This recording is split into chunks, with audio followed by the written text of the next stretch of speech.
3, 2, 1. Was that fun? Daddy's wanted to do that with you for a long time now. Yeah. Yeah, now you can do it. Can't ya? Yes, you can. Katambog ka bata. Machabi-chabi nga bibi. Oh, ang legs kitang. Chabi-bambi. Chabi-bambi. Chabi. Chabi. Hi. Woot, woot, woot, woot, woot, woot, woot, woot.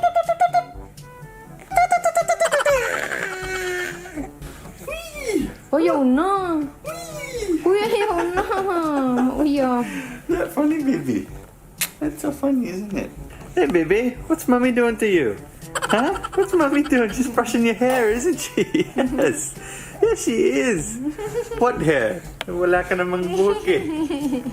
Konti lang yung buhok mo, baby. Ano? Anong style? Sugad? May bangs? Park Siroy? Or sugad? Hi! Ako po si Bailey at may Phil Talk ako. If you want to learn to Bibo and Chisipang Fun the Vlog starring Pabibo and Pabibe. Oh, baby, you're getting ready to rob a bank now. Yes, you are. And of course, Pabibe. Hello, Pabibe, Mami. Ayun na. Okay, guys, meron tayong magandang balita. The good news is, today, pupunta tayo sa Mega Mall ulit. Kagaya ng dati. Pero this time, may appointment na tayo. So, wakas, may appointment na tayo. Nag-email kami. It took a few days to reply, pero at least nag-reply sila. Ngayon, may appointment na tayo sa Courtesy Lane pa dahil baby pa man si Pabibe. Yes, you are. You're just a little baby, aren't you? Yes, you are. Yes, you are, baby. Yes, you are, baby. So we're going there para makuha na ni Nitro ang passport niya. So wakas, nagawa na siya. Mabayaran din po namin yung express fee para express postage. Pero gusto namin malaman kung pwedeng mag-pick up na lang kami in person rather than ipapadala nila. Baka kasi pag ipapadala nila ang passport niya mawala, diba? Tinalang mo, no? So yan ang good news, guys. We are going to Mega Mall right now. Kasama si Nitro. Yes, we are, baby. You ready? The bad news is hindi pa nakatulog si Nitro. Our appointment is in about 40 minutes. So, pagdating kami dun, he's gonna be super pagod and super puyat. So, it's gonna be, grabe. Mahirapan na kami. Pero sige lang, kaya natin to. Kailangan natin gawin ito para makapunta na kami sa Australia. Ayun. Okay guys, so let's get started with the one-to-animated intro. And let's go to the video.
baby.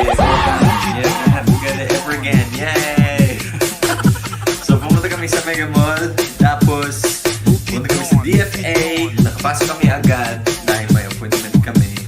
Ang weird lang was my card. Tapos, kailangan namin nilagay ang lahat ng documents namin sa parang isang balde. Sinanitize nila ang documents namin. Yung passport siya tayo. Tapos, pumasok kami doon. Sabi ni Bebe, tapos, nagpa-picture si Naito. Tapos sabi nila, they're going to send us passport. Sabi ng isang buwan. Hindi pala pwedeng i-fast track yung mga passport. Dahil sa, so yun, 1 month pa. Ibig sabihin ang September 6 or 7. Nakasulat doon, October 1. October 1 through 6. So yeah. October, first week of October, baby. May passport na. Philippine passport yan, ha? So, bakit sa Australia kami? Nag-apply kami ng Australian citizenship para kay Baby Nitro. Tapos, magkakaroon siya ng Australian passport. Yeah.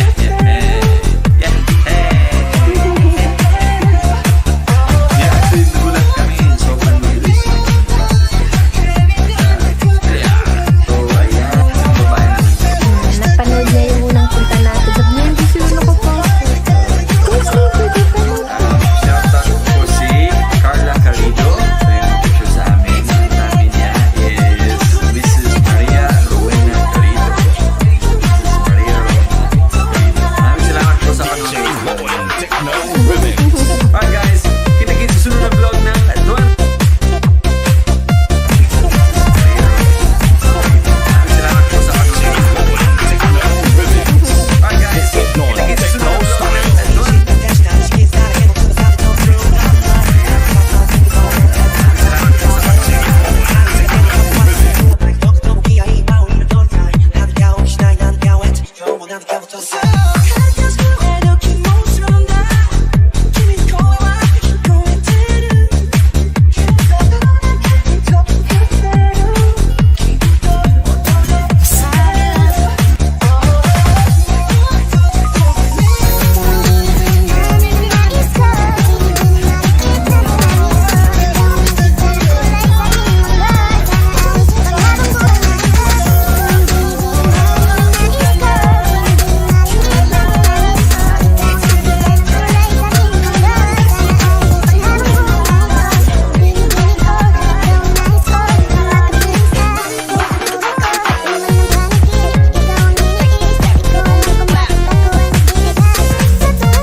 Makijaling na og Muki ay kauban si DJ Ingoy Idol.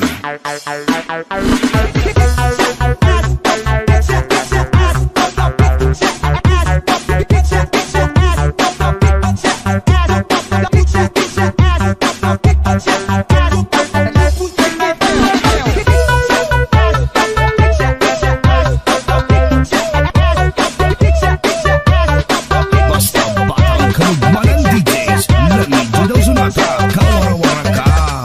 Uy, sa'yo, ikaw ay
कहाँ पे होंगे ये total panel जो है colour correction का open हो गया। यहाँ पे हमारे पास कुछ प्रीसेट्स भी हैं जिनका हम डायरेक्टली जो है अपने वीडियोस के ऊपर यूज कर सकते हैं। अगर कोई भी प्रीसेट आपके सीन, आपके एनवायरनमेंट या फिर थीम के अकॉर्डिंग मैच करता है तो उसे आप डायरेक्टली यहाँ पे यूज कर सकते हैं।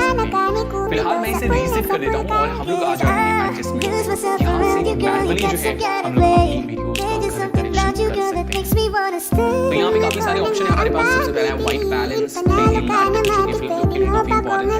अब 3D लाइट जो है वो डाउन और जहाँ पे टेम्परेचर काफी ज्यादा रहता है, गर्मी काफी ज्यादा रहती है, धूप रहता है, तो वैसे भी हम लोग यहाँ पे टेम्परेचर बढ़ा देंगे। तो आपको अपने अकॉर्डिंग जो है यहाँ पे टेम्परेचर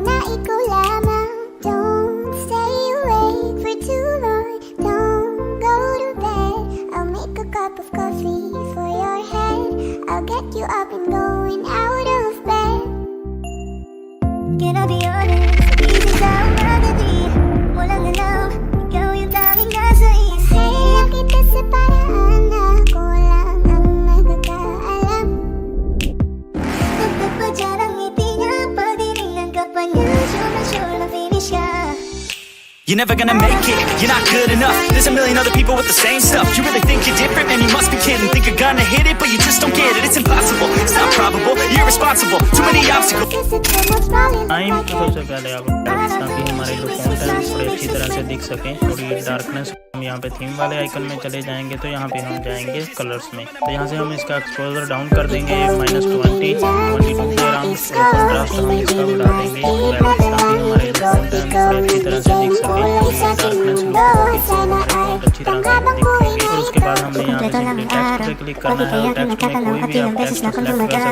मैं वही वाले लूँगा जो वाइट बोर्ड से में भी आते हैं। तो सिंपली हम इसको ड्रैग करके अपनी टाइमलाइन पे लेके आते हैं तो हमें ये वाइट वाला टेक्स्ट का कलर चेंज पीछे से भी और आगे से भी।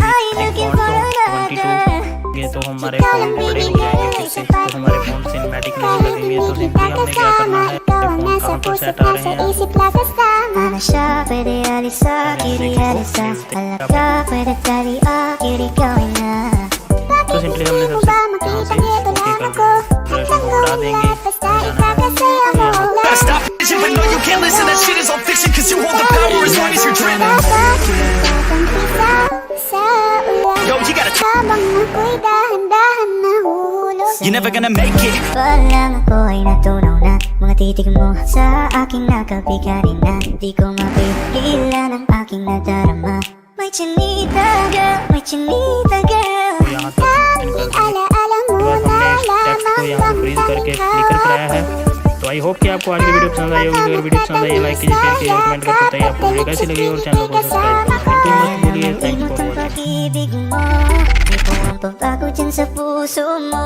Sabihin mo lang ako, ako'y babalik sa'yo. Ikaw ang binibini na.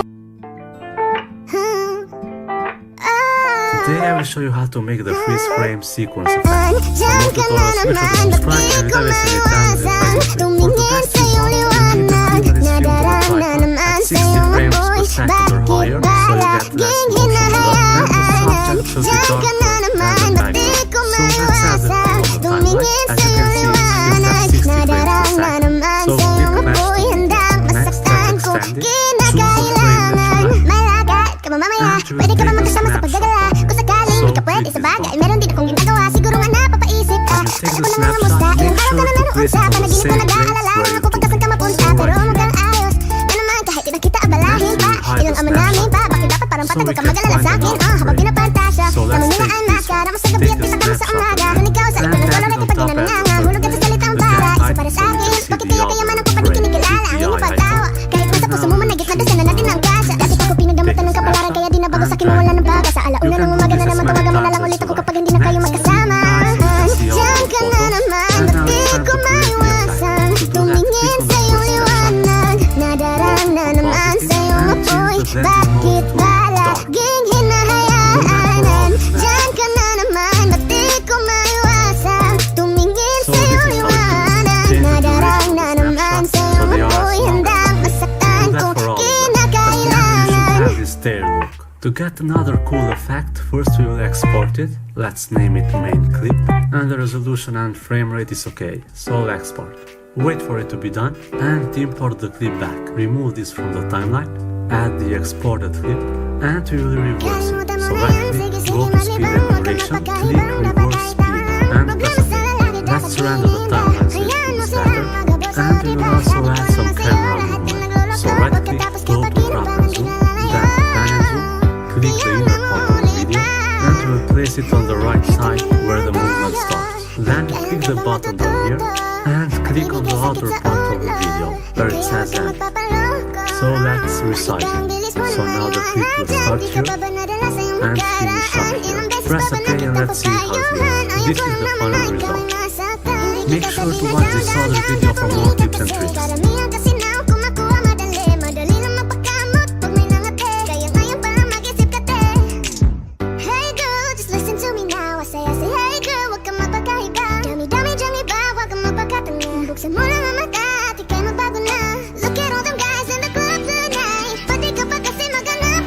Today I will show you how to make the freeze frame sequence effect. For more tutorials, make sure to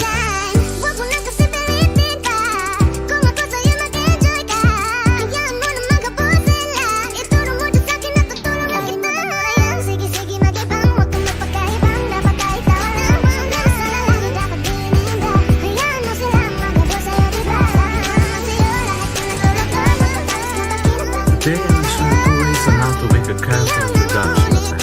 For more tutorials, make sure to subscribe and without wasting any time, let's get right into it. First, add the video on the timeline and let's extend it. Find a frame that you like.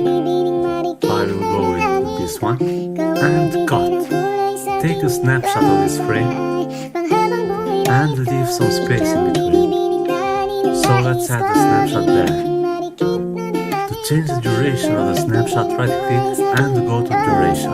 Let's change it from 5 to 3 and press OK. Connect the second part with the snapshot. Next, I will add the black and white lot. So click on the snapshot, go to color, scroll down, choose the black and white lot. Next, we want to zoom in on the photo, stay in place, and zoom out. So to do that, right click and go to crop and zoom. Next, go to pan and zoom, and click on the inner part of the video. Let's resize it. We will keep this part of the photo and press OK. Now we will cut 7 frames at the start and at the end of the photo. So with your arrows, move 7 times.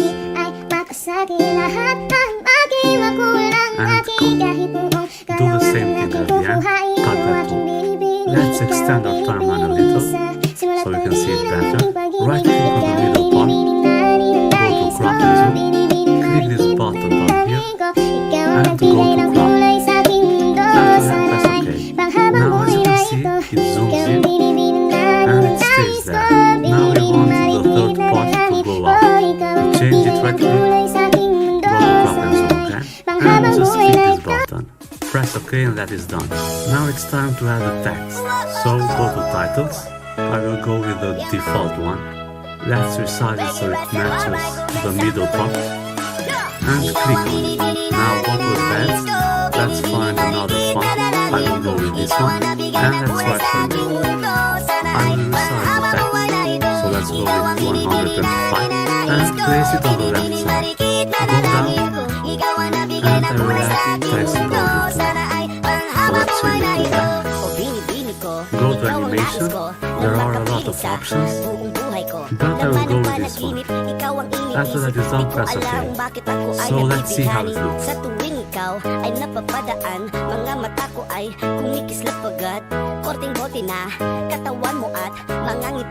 Add the video on the timeline, choose the frame that you like, for example this one, and take a snapshot.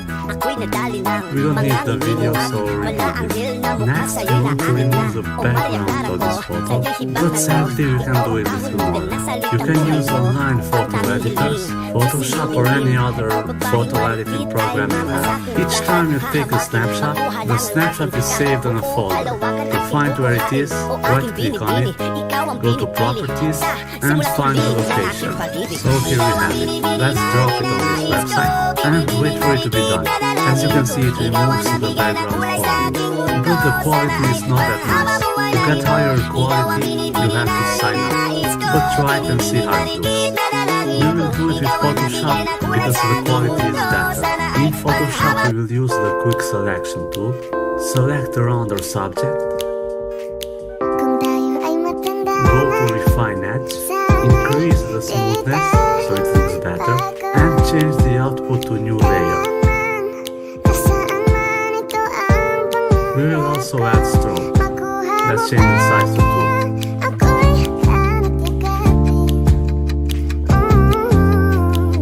And save it as a PNG file.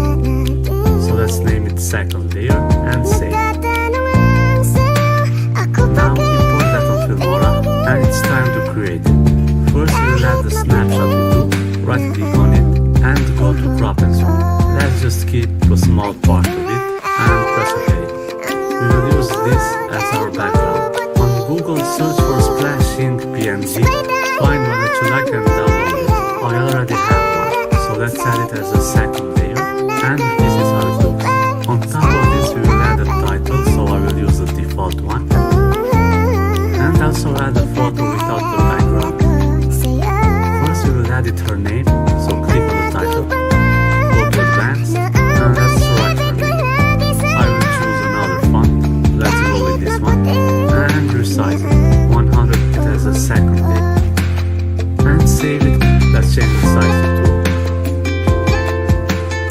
Go to refine edge. Increase the smoothness so it looks better. And change the output to new layer. We will also add stroke. Let's change the size to 2.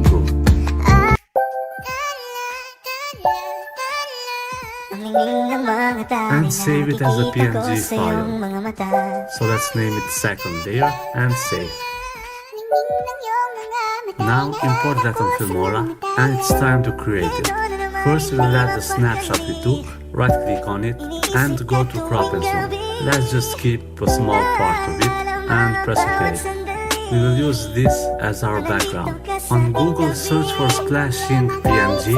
Find one that you like and download it. I already have one, so let's add it as a second layer, and this is how it looks. On top of this we will add a title, so I will use the default one. And also add a photo without the background.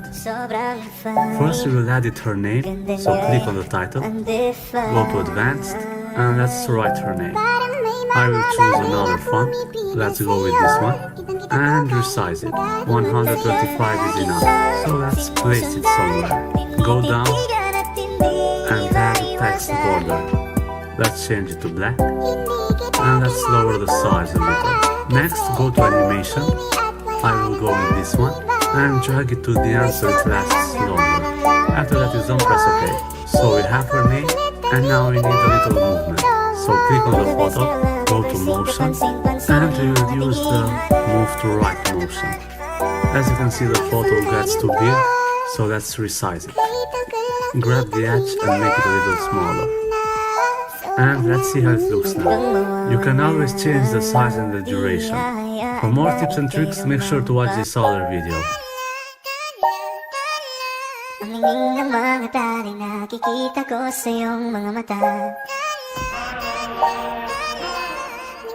Ini bukan cerita 70 tahun yang biasa-biasa, tapi inilah cerita luar biasa sejak 70 tahun dulu. Cerita kita, rakyat Malaysia, bermacam latar belakang dan bermacam skill bermain bola. Beginilah rakyat Malaysia. Dia, mereka, dan saya. Inilah cerita kebaikan yang dihulurkan sesama kita.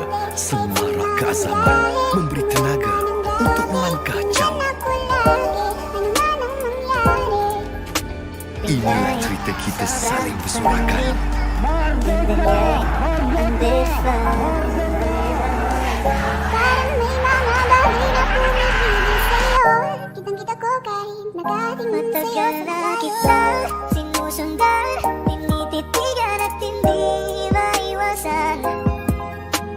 Today I will show you how to create the zoom through the eye transition. For more tutorials, make sure to subscribe and without wasting any time as you try into it. For the effect to look better, first we need a close-up video of the face. Place that on the timeline, extend the timeline so you see it better, and then look for a frame that you like. So right here, she looks straight to the camera. So we will take a snapshot of this frame and cut the video. After that you can remove the other part. So this is what we will work with. Because it's not possible to mask it on Filmora, I will show you another way. Right click on it and go to Properties. You will find the location of the snapshot and go there. Or you can just search for it. Snapshot. This was the one. Go to Open File Location. And here it is. Open your browser and search for Pixlr. You will see this and go to Advanced Pixlr E. Next, open the snapshot and drop it. What we want is to make this side transparent. So zoom in on the photo. And we will use the mask tool. So click on it. Change the tool to draw. You can see how it looks. If you need to change the size, go to brush and increase it. You can also increase the softness to make the cut smoother. So this is enough. I want to remove only this part, so click on it and you are already done. Then go to File, Save, and save it as a PNG file. So let's name it Snapshot 2. This website is free, so you don't have to worry about anything. Then save that file with the snapshot. Now it's time to go back to Filmora. So here we have the new photo. Import it in Filmora and place it on the second layer, right where we cut the main clip. As you can see, this eye is darker because we removed it. This is the video that we want to transition to. So place that under the snapshot. Then right click on the snapshot, go to duration and change it to 0.20 and press OK. If you notice, you can see through it. So right click on the snapshot again, go to crop and zoom, then to pan and zoom, click on the inner part of the video and make it as small as possible. Make sure to place it in the eye. So this is how it will look. After that is done, press OK. If you notice, you can see the other clip on the side, so we can increase the size of the snapshot, it doesn't matter. Now it doesn't cut. I want the eye to be darker, so cut where the snapshot ends. Click on the first part of the second clip, go to Color, scroll down to Brightness, and lower it. As you can see, now it gets dark. Press OK and go to Transition, Basic, and add the Dissolve transition. So now it goes from dark to light. We can make this look a little better, so go to Effects, down to Utility, and add this one on top of the snapshot. So let's make it the same size, and now we have a little blur. Also, if you want, you can go to Overlays and add the black borders to it. So this is the final result. For more tips and tricks, make sure to watch this other video. It gives me chills, it makes me blush, it gives me wet. And I can see her winning the Miss Universe. And if heaven does exist, it will most probably look like a girl. May babae ako ng kitang ganda. Yung mga mata niya ay bibihalita. Nothing else matters but that spicy kick. Order now and drive through easy. Cause I lose myself around you, girl, you got some kind of way. There's just something about you, girl, that makes me wanna stay. Kung ako na nga ang papipiliin, panalo ka na mati, pwede mo ba kong alipin? Ikaw lamang ang laging nasa panaginip ko. Ayoko nang itigil to. Araw-araw kitang aalagaan, lagi sasabihin sa'yo na ikaw lamang.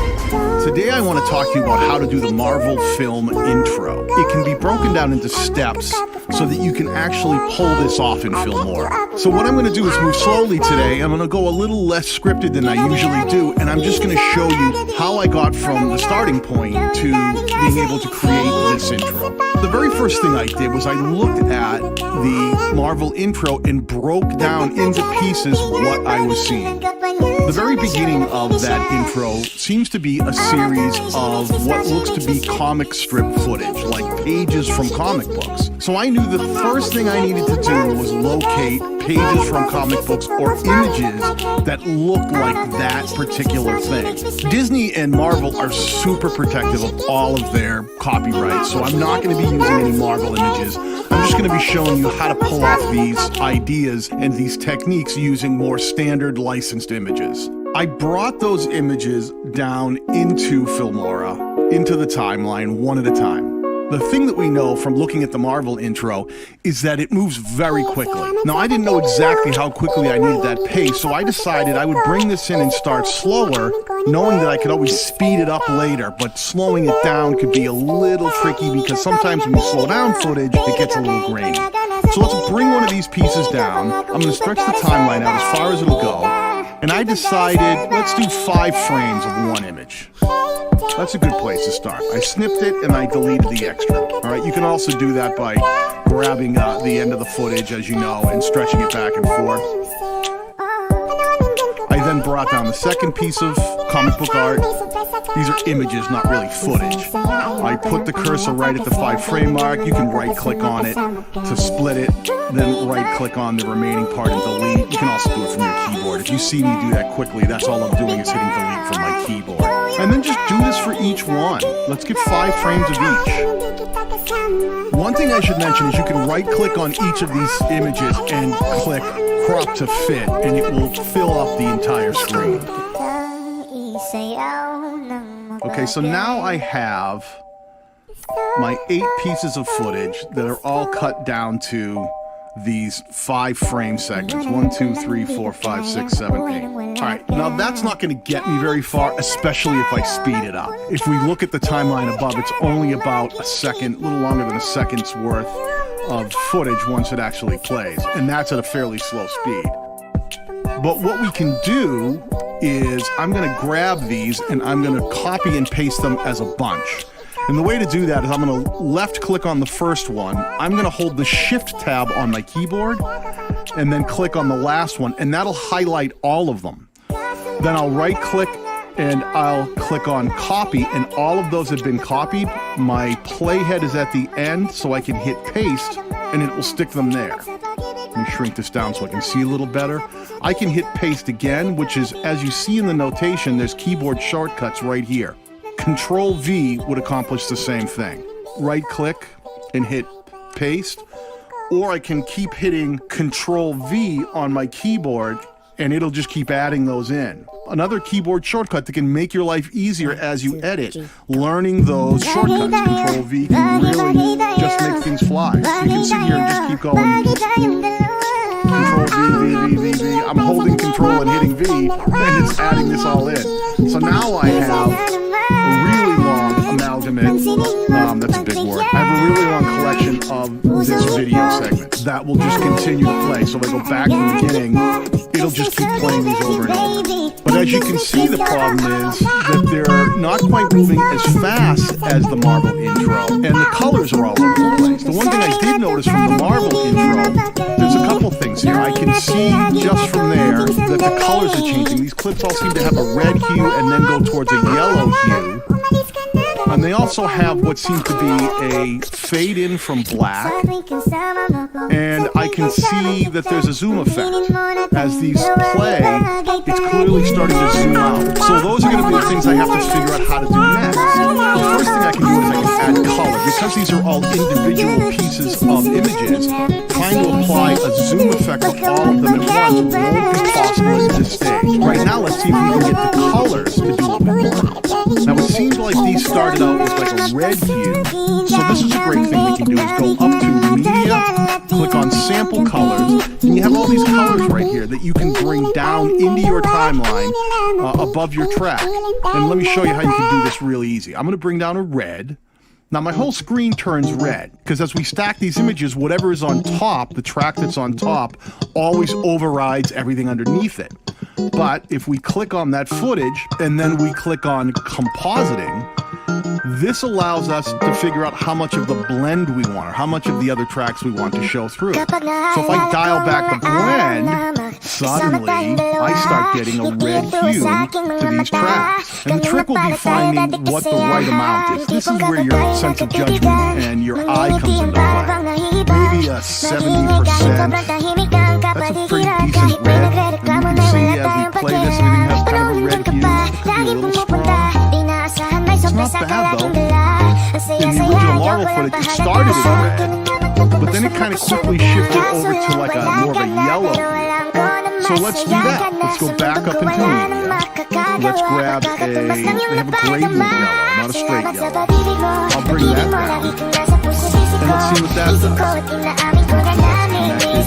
So we want to click on that footage, and up in the compositing, let's dial that back. I think we did 70% on the other one.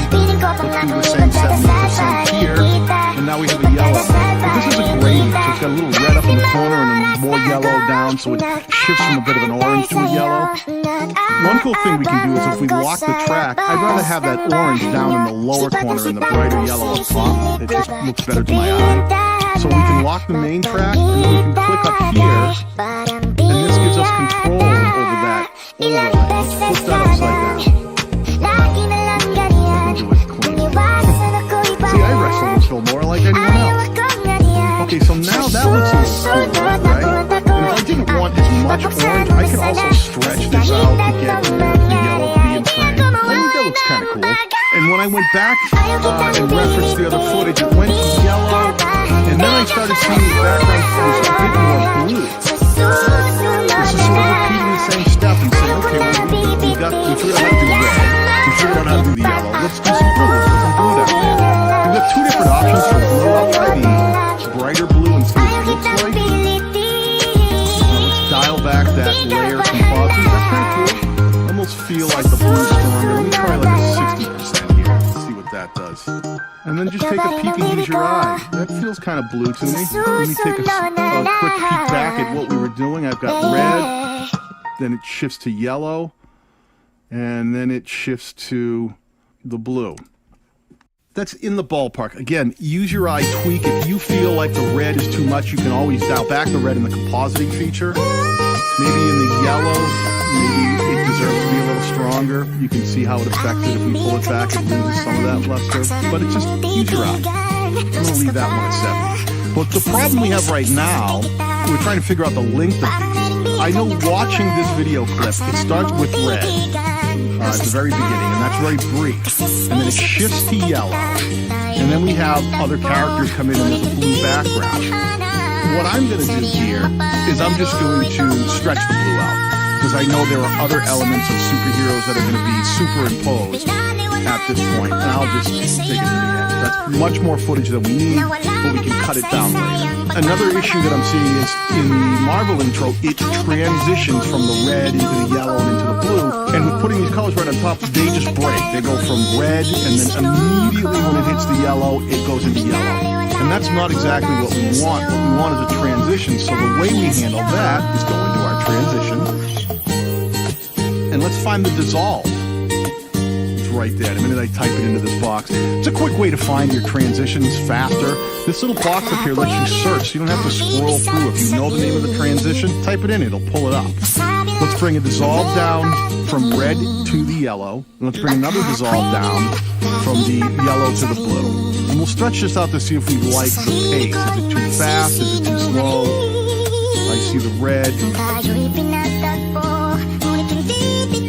a transition into yellow, looks pretty good, pretty smooth. And the transition into blue looks pretty good. And now what I want to do is I have to consider the next step, which is in this video, you can see it came faded in and there's a zoom effect. So to achieve that phase, I'm going to need to export that and come back to it. We call this a bounce, when we take what we have, send it out, and then bring it back into Filmora. So let's do that. Let's export this footage. I'm going to call this my Marvel intro bounce, if I can spell bounce. And what you want to do here, there's no sound, so I don't care about the audio settings. I want to get this up to a slightly higher frame rate. I wanted it 30 frames per second. And the bit rate will really tell a lot about the clarity. It doesn't have to be super clear, but the stock 8,000 kbps is no good for me. I'm going to boost that up for 40,000 kbps because I want a pretty crisp image because I'm going to take it out and bring it back in. So that's a higher resolution bounce we're doing. Let's figure out where we're bouncing that to, make sure you know where you're sending things to, and send it out. The more things I ask Filmora to do, the slower it's going to move. That's true of any video editing software. I would save this because I may want to come back and adjust it. So I'm going to save this project as, I'm going to call it the intro step 1. So now I'm going to create a second project. And in the second project, what I'm going to do is I'm going to go back to the video sections. So it was Marvel intro bounce. Let's grab that, let's bring it in. And then let's bring that down to our timeline. See how it's sort of moving down here? That's Filmora working through the high definition clips. Let that motion finish in your timeline, and then we can start working with it. The first thing I want to do is we knew that this footage probably wasn't the right speed. Let's get this speed adjusted. That's a little slow. So to get the speed we want, let's right-click on the footage. Let's click on speed and duration. You can use either the slider or punch in the numbers yourself.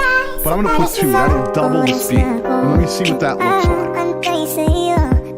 That looks a lot closer to what I was thinking the intro should look like. So what I would say from here is that looks pretty good. I like this. The other thing that we noticed looking at the Marvel intro footage is that there is this zoom effect.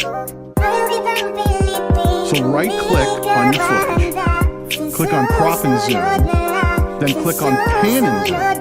And now we know it was sort of zooming out, not in. The default setting is out, meaning the start screen is big, and then the interior screen where it ends is smaller, meaning that would zoom it in.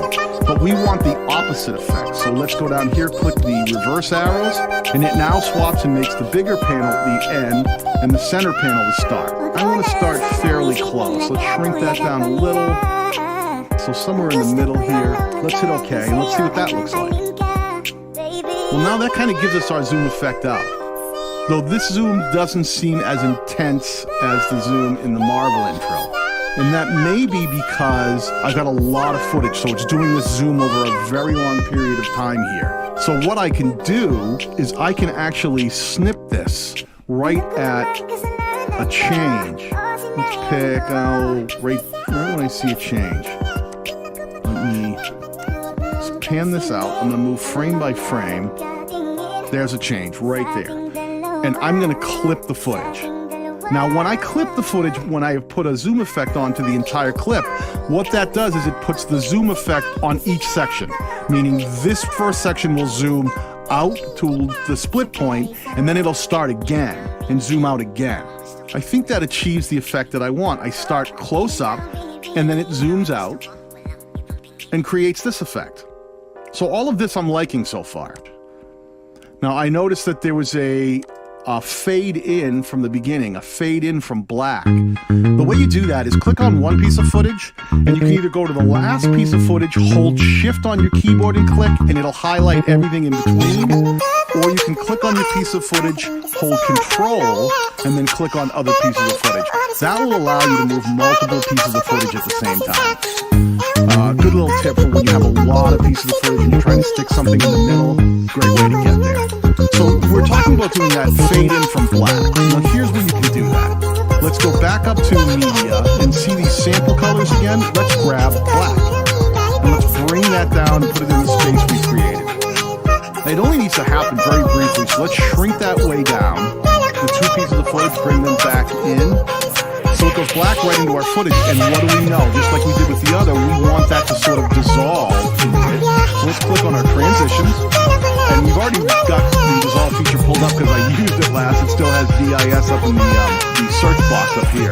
So all I see dissolve, let's bring a dissolve down, and let's place it right between the black footage and the first piece of the comic strip footage.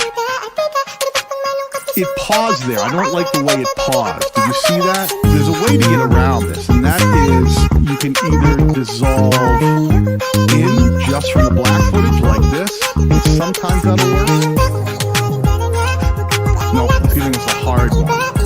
Or you can put it on the other side. Sometimes that works as well. That seemed to do the trick. The black was too long at the beginning though. Let's trim it down a little. I can always trim it down more in post, but let's take a little bit of that black off, take the beginning part, and if you hold shift delete, it'll remove that piece and move everything back. So that's your ripple. Or you can equally just go right click and then ripple. So now we have this. Let's take a peek. We go from black and it dissolves into that footage. And I'm kind of liking where this is going. It's starting to feel like the Marvel clip to me. So there's a lot of good things going on here. I like what that's doing. The only other thing I've noticed is that there is a vignette on this section. If you don't know what a vignette is, it's that ability to turn the outside corners a little darker. It almost frames the shot a bit. And let me show you how to do that. What you want to do is click on your footage and then go up to color. And in the Advanced tab, that'll open up another window. And at the very bottom, this is where you can really get into the color correction, which is great. But there's a vignette option. And what you want to do is slide your footage and this fader right here a little forward in the scene so you know where you're at, past the black point. I'm in the fade still. So let's get past the fade. There it is. So that's where it's starting. This is that black fade. Let's get past that. And let's use the vignette option. You can take amount, and you'll do different types of vignettes. See that getting darker? That's a darker vignette. Or you can do a reverse vignette where actually it's lighter on the corner. We want the darker one, so let's dial that in a little bit. You can control the overall size of this. I just want the corners, so somewhere in there is probably good. You can control the roundness. That's actually kind of the shape of it, which is neat. This was kind of an oval that I noticed. It's very harsh. See how it goes right from the light to the dark? So that's where this feathering feature is really helpful. It sort of blends it more. So we're going to bring that feather way up so just the corners are slightly dark. And then you can do things like the highlight exposure, but I don't need to change. I just wanted to add a little bit of dark and depth around the corners. We click on OK, and now we have it applied to this clip. So here's the settings I've used for this first clip, but I've split the clips, and I actually want that to be in my blue clip as well, that part where the footage turns blue. So what I can do for these settings is hit Save as Preset and name it, and I'll just call it the Marvel Vignette, Vignette. So now I can say OK. I can open up the second clip, highlight that, hit on the Advanced tab, presets up top. I go down to my custom presets, and you'll see the Marvel Vignette.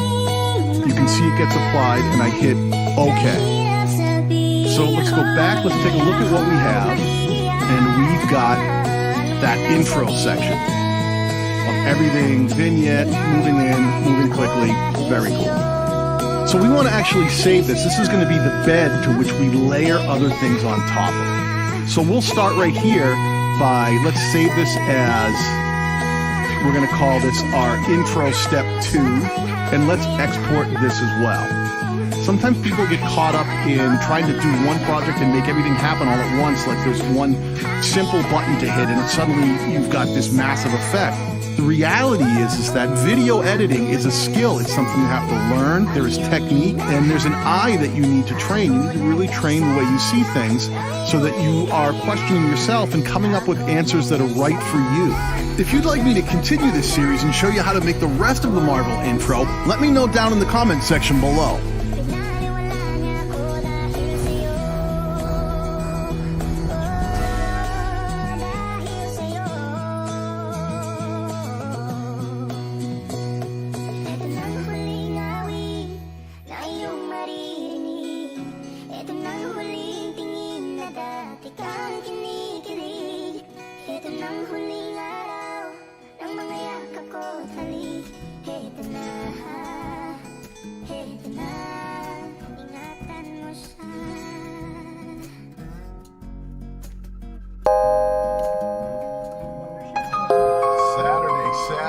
Saturday. It is a Saturday, and I'm live streaming. How crazy is this? I don't ever do this on a Saturday. You know, I'm thankful that you guys were able to get the message out. I don't know if I explained myself really well. This coming week, I am going to be at the VidCon event with TubeBuddy, and I usually do a Monday live stream, and I won't be around this weekend. I went to listening, so I wanted to talk about Filmora, and this is my chance to do it. I know that you guys were around and wanted to do a Saturday stream, and I put a post up, and a lot of you guys said, yeah, let's do it. So we'll see who we have in here today. We'll see what's going on. If it's a smaller crowd, that's okay, because it allows me to talk to you guys more individually, one-on-one, and answer some questions that you have. There is a questionnaire that I posted in the description, so if you have some questions you want to leave me, I have multiple screens going. Talented boys, peace, how you doing, brother? Good to see you. So it's hard for me to catch everything in the live stream. So if you say something that is a question in the live stream, I may not see it. There's a good chance I won't. So use the form that is down in the description. My pal Ed from Flash in Japan, who's an amazing guy, is around. He can help answer some of the questions, point you in the right direction, or post the form if you have problems finding it. Right off the bat, the thing I've been talking about for a while that I want to get to is color correction in film noir. And it's one of those things that I think is something that you guys don't use as much. When I start asking questions like, are you guys using color correction? A lot of answers that I get are like, kind of, a little bit, sort of, or no. And no is tough. No is a tough answer because color correction is so important. It's the ability to take these awesome videos that you have and images that you have and tweak them so they really look good. And I think you guys know that my whole mission here is to help you guys not just use Filmora, is to take your editing period, no matter what software you're using, and lift it up and make the content a little bit better. Take it to the next level. Because the vast majority of us are YouTube content creators, and we're all trying to figure out ways that we can make our content stand out, connect with the audience, beat the next guy. So that's one of the things we focus on a lot around here, is how to make this stuff look better. So I'm going to dive right in, and I'm going to start showing you how to do color correction in Filmora. Use the questionnaire, drop some questions along the way. I'm going to spend a little bit of time here, and I'm going to come back around and we're going to hit some questions and talk about some stuff that you guys really want to talk about. And I'll put on those things as well. Does that sound good? Yes. Alright, let me do this. Let me pull open Filmora for us.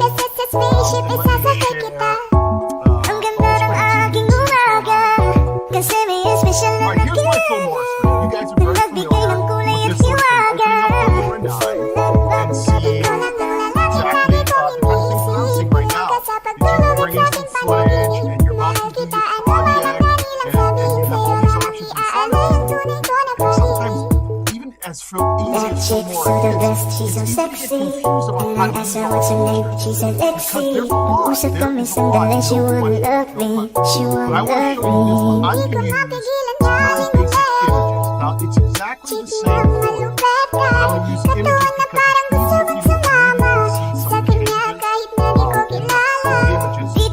it's easier for you to read and see some of the changes in the images other than these ones. But this could be a picture, this could be a video. It all works the same way. Now, let's see if I say that this is bring it down into your timeline. Right? Left click on it, hold, you drag it down into your timeline, release, and that drops it right in your timeline. I'm going to left click and hold, stretch this out, make it longer. So now I have this eye, right? That's a pretty good image. That's a pretty impressive image. And some of you might think, well, that looks good. But you'll be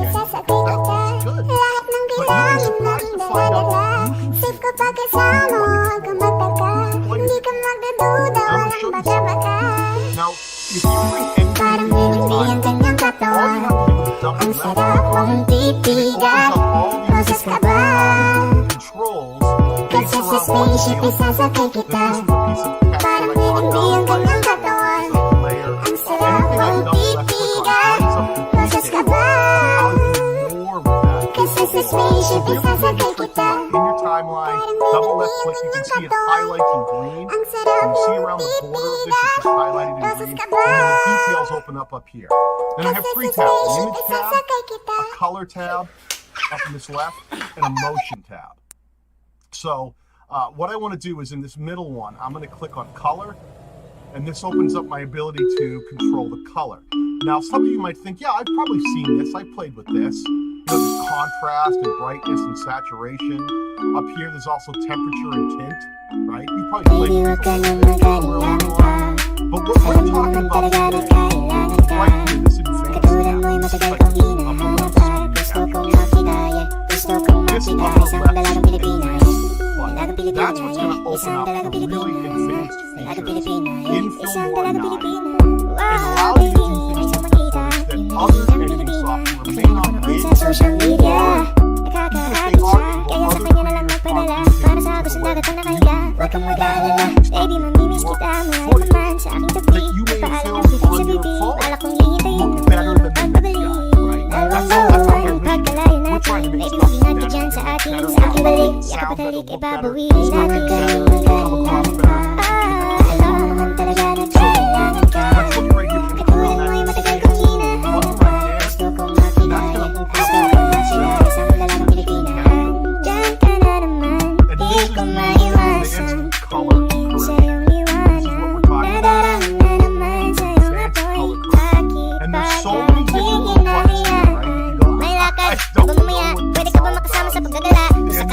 pwede sa bagay, meron din akong ginagawa. Siguro nga napapaisip ka, ba't ako nangangamusta? Ilang araw ka na naroon sa panaginip ko, nag-aalala lang ako baka saan ka magpunta. Pero mukhang ayos ka naman, di na kita abalahin pa. Ilang nga malamin pa ba, dapat para patago kang madalala sa akin. Habang di na pantasya, lamang nila ay maskara mo sa gabi at kita ka mo sa umaga. Kung ka sa likod ng kurete, pag di na nga nahulugan sa salitang paraiso para sa akin. Ba't kaya kayamanan ko pa din kinikilala ang iyong pagtawa?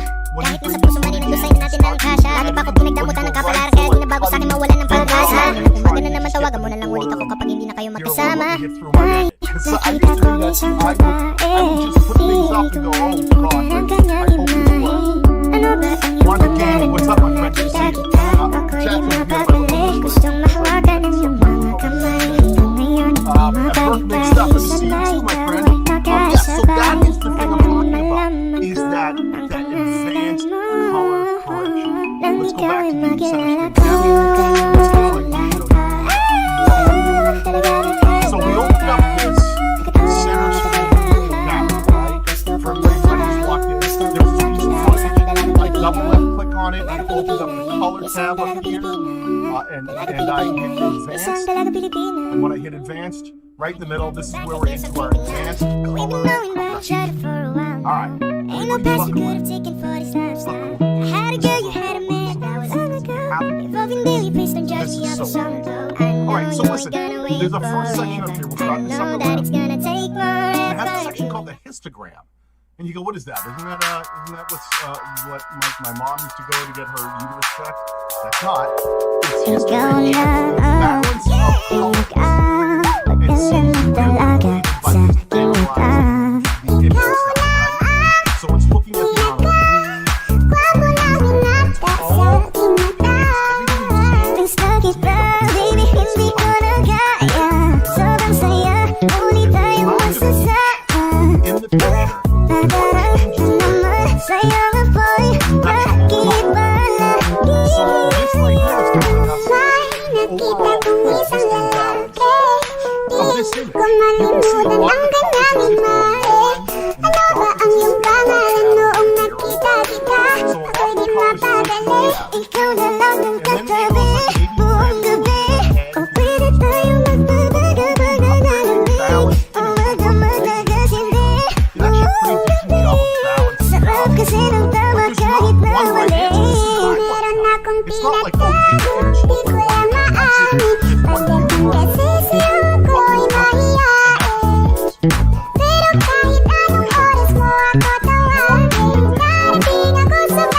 And we went from, oh my gosh, this is a person standing out in the sunlight, staring maybe across the beach, to the opposite of someone maybe with the sun setting,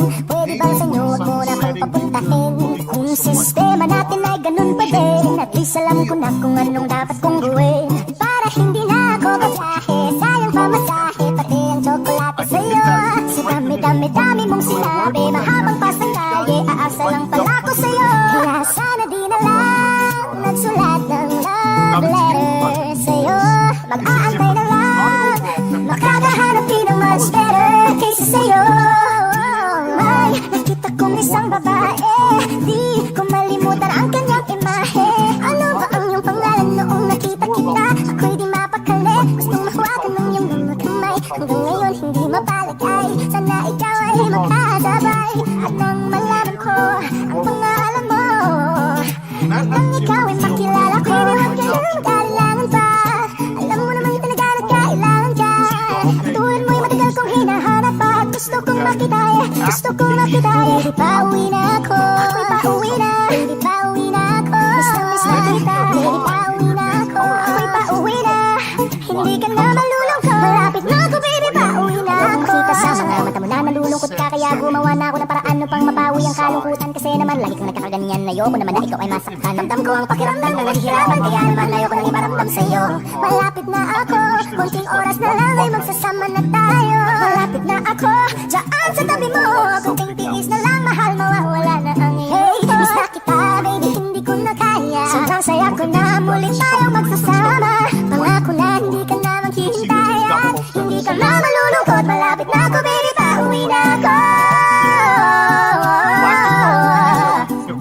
Kung hindi mo rin ako sasagutin, mas na tibay, nakita kong isang babae. Dalagang Pilipina, dalagang Pilipina, yeah. Dalagang Pilipina, baby, pauwi na ako. Dalagang Pilipina, yeah. Dalagang Pilipina, yeah. Dalagang Pilipina, baby, pauwi na ako. And if you're using this drop down, scroll back up and hit none, and it'll turn it off. Or you can actually just turn it off by clicking that green check mark, and you gotta remember, in any one of these sections, these green check marks activate and deactivate that portion. Which is kind of important, because some of these things you might tweak a lot.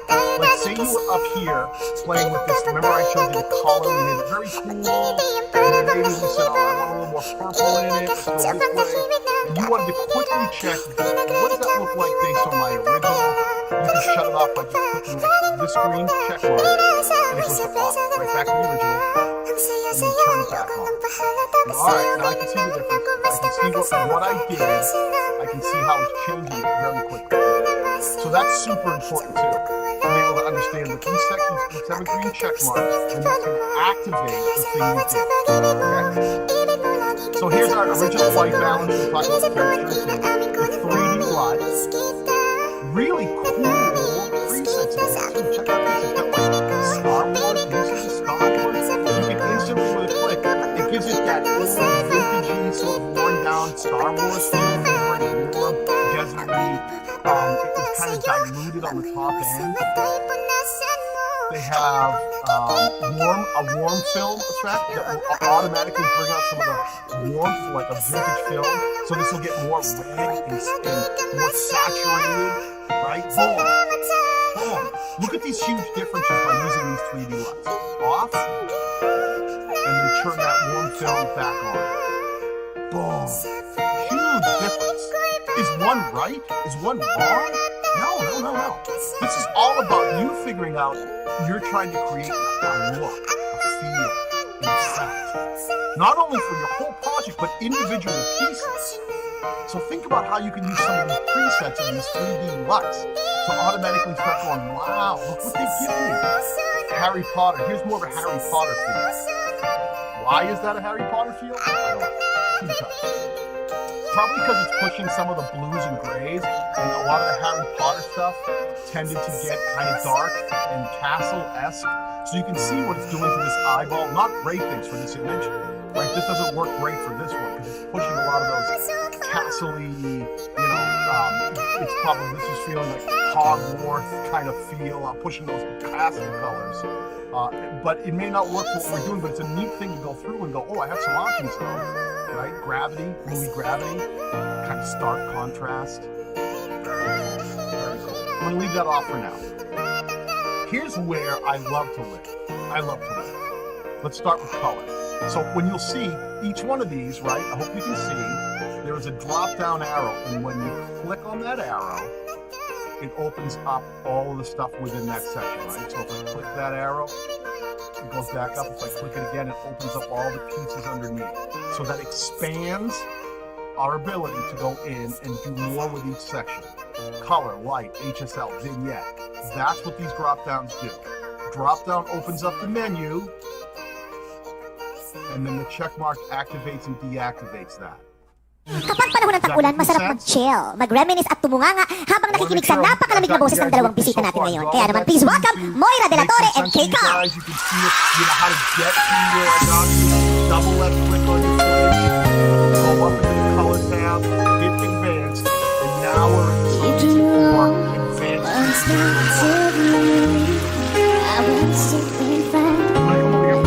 Kerwin, nice to see you. It's also Christian. Cause I'm not complaining, but you see, got my There is not a mobile why can't it be the two of us? Why can't we be lovers?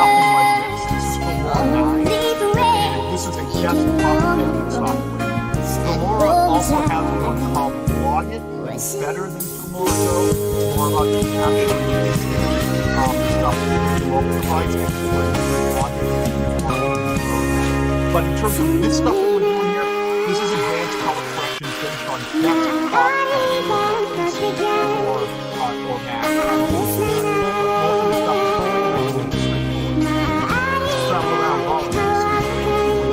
Let's get back right into it, okay? Let's do this. No problem.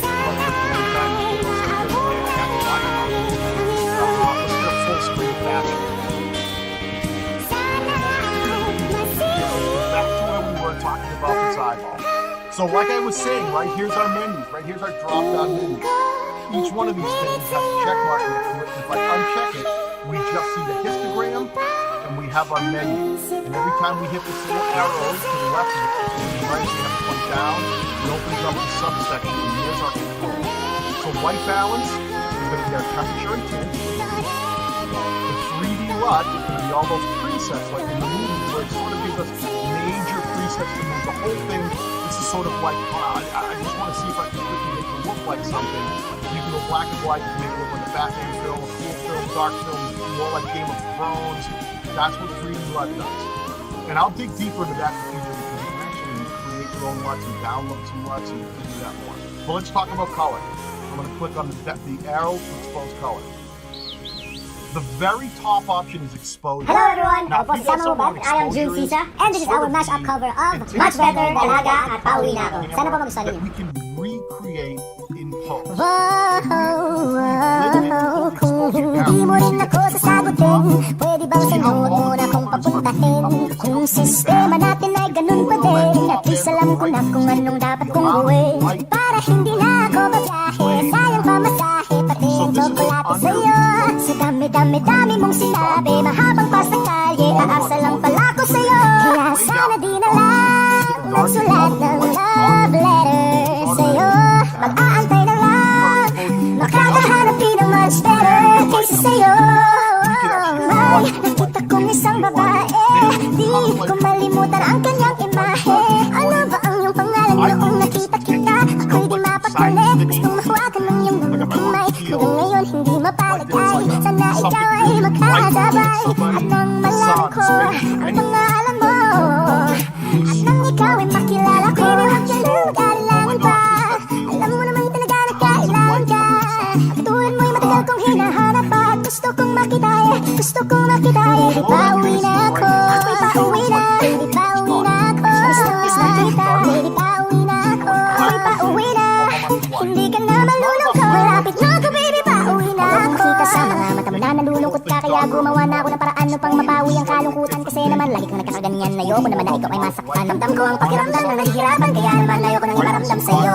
Malapit na ako, konting oras na lang ay magsasama na tayo. Malapit na ako, dyan sa tabi mo, konting tiis na lang, mahal, mawawala na ang iyong iwas na kita, baby, hindi ko na kaya. Sobrang saya ko na muli tayong magsasama. Pangako na hindi ka na maghihintay at hindi ka na malulungkot. Malapit na ako, baby, pauwi na ako. Kung hindi mo rin ako sasagutin, mas na kita, nakita kong isang babae.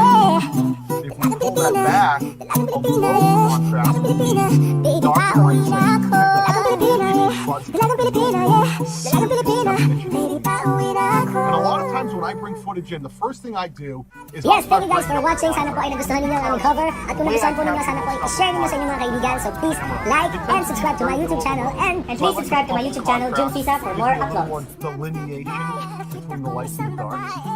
Below this, you're going to see vibrance and saturation. A lot of people never understand exactly what the difference is. Vibrance, output saturation, just how much color, all the colors, how much black, how much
up here. See how it's starting to separate the greens and the blues? When we crank that vibrance, you get this top and these greens and the blues and the glow. Crank that vibrance, it starts separating.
In his panties here. That's what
again, some of that is going to sound redundant, but we'll look at the highlights and whites. It's really just where it falls. Remember this point. Where it falls in the spectrum. Whites are going to fall in the upper region. Blacks are going to fall in the lower region. But the shadows are very far down. And the highlights are very far up. So it's all about where in the spectrum we're controlling. Filmora is so good at that. We can control so many different areas. If this was a sound, this would be like playing with the equalizer. And if we want the low end up or the mids up, that's what all this does. So let's take a look. Like here's the highlights, right? We can crank up the highlights and just the whitest of the whites get whiter. Or we can kill them and just the whitest of the whites get darker. It doesn't destroy the image. It just talks about the very high. And see what's happening with the histogram? Can you see the histogram? Those very top ends are either getting pushed forward and we're flattening it out a bit, or we're going right back to the lower end. Highlights. Shadows. This is going to do the opposite. Watch that histogram. We can either remove the shadow, or we can head heavy shadow this way, or push them forward. Right? So shadows down, strong shadow, or move that shadow line. We're basically moving that histogram, right? So the lowest of the lows. When we move shadows to the right, we're moving the histogram to the right. Think about this histogram like a graphic equalizer for a sound. And this is your music. Do you want the high ends higher or the low ends lower? And think of high like the bright colors and the low like the dark colors. So here in this histogram, we're going, oh, shadows, that's the lowest of the low. Let's move them forward towards that. Super starts to saturate, take a lot of those shadows out. The highlights, that takes the top and starts to highlight it. Now below that we have the whites, which is the overall. Think of that more of the midsection. Let's push the whites. It doesn't do that same thing as the highlights. It just sort of controls the mid scope of these whites. And the blacks, of course, does the same thing. It starts controlling that lower region, but not the lowest of the low. It just starts taking the blacks in the picture and moving them around. And why these four things are important is you can take an image like this. I'm fairly balanced right now, right? And I go, this is pretty decent, but let's say I want it to be a little crisper on top. Let's raise up the highlights. Let's take the shadows down, maybe back a hair so it's got a little more shadow to it. The whites, let's back off, and let's bring up the blacks. Actually, I'm going to take them back. Let me do a more dramatic effect. Let me pull the blacks, and let me push the whites slightly so that the whites of the eye go up. Okay. Now remember that check mark that'll let us turn it on and off? This is where I'm at right now. I've pushed the highlights, I pulled the shadows, I pushed the overall whites, but pulled the blacks. Now you ready? Back and forth. Original, changing the lighting. Original, changing the lighting. And can you see how you can get more dramatic with this? Now maybe, see how much of the white of the eyeball looks dark? Maybe you go, yeah, I don't like that. That wasn't what I want. I don't want that much black. Let me bring the blacks up. And actually the shadows were a little dark. Let me bring that up a hair. Maybe that's more what you want, right? That green check button up here. Boom. Original, lights on. Original, using the lighting, not using the lighting. Go back and forth. That'll show you what your adjustment has done. Super cool. Super cool. Color, lighting. You can do so much with just those two. Just those two. Let me come back to you guys. I want to make sure that we're all on the same page here. Does this stuff that I'm saying make sense? Can you see what I've done? Color, lighting, right? It's a lot of the stuff that we would do before we film. And I always say, listen, learn to do that. Learn to light your footage properly. When you go to film something, try to get some lighting on it. Try to get the colors right. Try to get your camera, even if you're using your phone. I use my phone all the time to film. Try to get some of the balance right. So when you get into Filmora, you're not spending a ton of time just trying to fix what wasn't right. You're trying to take something that was good and make it killer. Right? Make it killer. Is that all making sense? Scully, good to see you, my friend. Yeah, so you're playing with that light. So now we know how to do some light and color. Aaron, right? Thumbs up. Let me show you some more stuff you can do. Let me show you some more stuff you can do. This gets even better. This is why I love Filmora. It's even better. Okay, so now you've seen how to control the basic white balance, some of the preset LUTs, the color, the light. Let me turn all those off. This is the HSL, okay? And you go, what's that? Well, it's the hue, saturation, and lighting of individual colors. Filmora goes, okay, like we were doing a lot of overall stuff, right? Back up in the color, we had saturation where we could grab that and turn it on, and we could crank it, right? We could crank it up or we could crank it down, and we could make some decisions on what we want to do. But that was an overall motion. The HSL allows us to start dealing with individual colors. And where this is really important is in your footage or in your images, you can start deciding what you want to boost up without bringing everything else up, right? So like, look at this eye footage, kind of a flesh tone, right? Because around is the flesh, but the center is more of kind of a blue-green. So maybe you had this and you're like, man, it would be so cool if this bluish green was really popping. So you go, all right, perfect. Let's turn on the HSL and let's see if we can find those colors and make them pop. This is kind of a lighter blue, right? So I have some purple, blue, and lighter blue. Let's go with the lighter blue. And you'll see those three options. They call it luminescence. It's lightness. Hue, saturation, luminance, HSL. Let's take the saturation right off the bat and crank it. A lot of times the way I make corrections is I crank something as big as it can be. Now let me change the hue to see what it does. Ooh, did you see that move?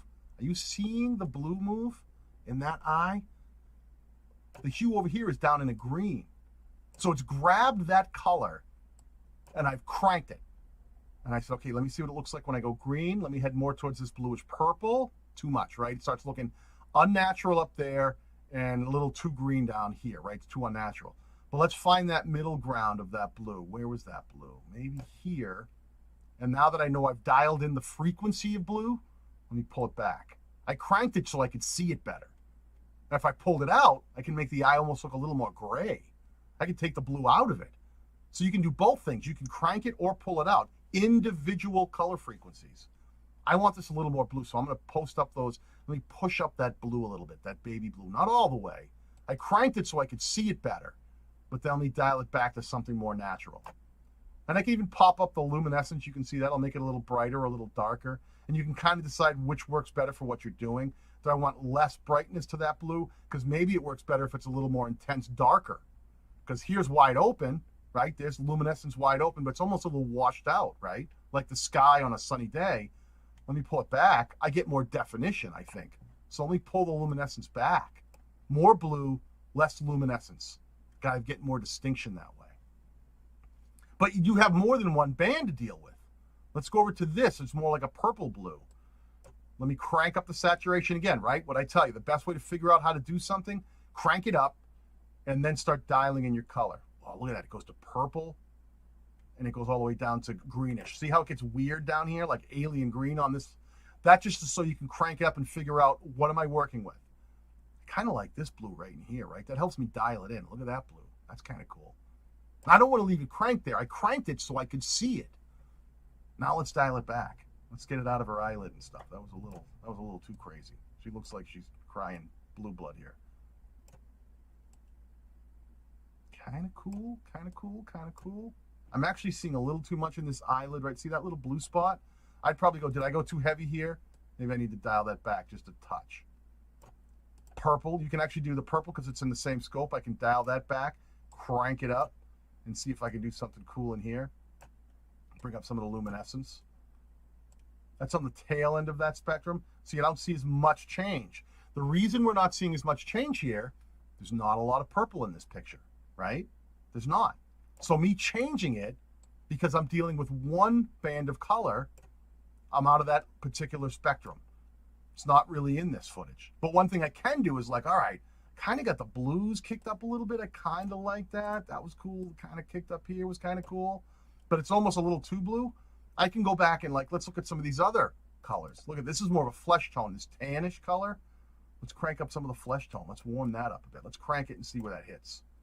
Right, look at, ooh, goes to red and up to green. It's too much in that, right? So maybe somewhere in the middle, kind of a glowing warmth. That's kind of cool. Let's not crank it too hard. We don't want to make it unnatural.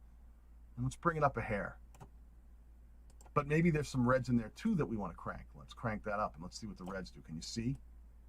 Boom, reds to green, reds to like a purple. Look at the hue. I'm changing just one band of color. Can you see above the eye how that gets purple? It's picking the reddest of the reds that one narrow bandwidth, and it's letting me play with it. The reason I crank the saturation is it lets me see what I'm using, what I'm correcting, what I'm playing with. So crank it and put it where you like it. Maybe I want that less green, a little more of a right in there, right? Kind of a brownish tone. Then pull the saturation back. Don't leave it there. Just get it to where you want it. All right. Now what I've done is I played with some of the individual frequencies. You could do yellow. You can do all of them. You can play with any one of these. You can bring the luminescence up, right? We talked about that. That one we brought down. Maybe this luminescence, we want to crank a little more blue in that particular blue. Let me show you something cool. Now, I showed you that right here, you can click this on and off, that check mark, right? That'll turn it off. And it's a very slight difference because all the colors I pushed were in the eyeball. So you'll see they go like it's not a huge change. It's all of a sudden the eye just gets more blue. Can you see that? Look right in here. Look right in here. This is it on, off. Back on. See how the blue came up? We just grabbed a few frequencies and made it pop. Now up here in this right-hand corner, see this AB button? Click on that. You can do a side-by-side view. Before, after. Really cool. Love this feature. So I can do things and I can see real time what my changes are doing, right? So let's get out of H. I'm going to just close that down. Let me open up the color and let me reset some of the settings so you can see it real time. This is super cool. Deactivate's not being my friend. Not being my friend. Let me pull that back. I'm going to kill some of the contrast. Let me flatten all of these out again. All right, so here's the color option.